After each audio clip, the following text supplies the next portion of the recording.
শাপলা এসে দেখে শালুক তেমন কিছুই করেনি। রাগে গজগজ করতে করতে শাপলা সোফা মুছলো, সেন্টার টেবিল মুছলো, ছোট ফ্রিজটা মুছলো। শালুককে কড়া গলায় বলল, জলদি করে বইয়ের আলমারিটা মুছে ফেল শালুক, তারপর সবগুলো ক্রেস্ট মুছবি। শাপলা একটা চেয়ার টেনে নিয়ে দেয়ালে লাগানো ধ্রুবুর মা দীপালির ছবিটা নামিয়ে আনলো। তারপর কিছুক্ষণ এক দৃষ্টিতে তাকিয়ে থেকে বলল, দেখ শালুক, তোর আর চাচির ছবির মধ্যে কত মিল রয়েছে।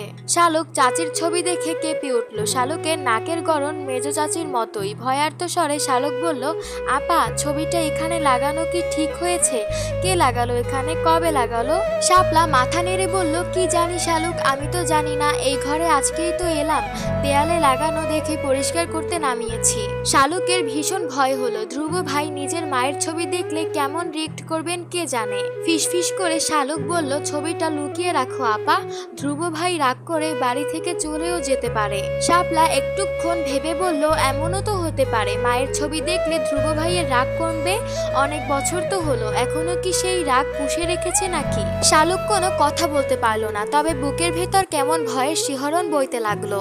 শালুকের এই ভয় একটু পরেই যন্ত্রণায় রূপ নিল যখন দেখলো আদনান ভাই আর ফারদিকা ছাদে এসে হাত ধরাধরি করে হাঁটছে। শাপলা আর শালুক দুজনেই ধ্রুবর রুম থেকে বের হয়ে এলো।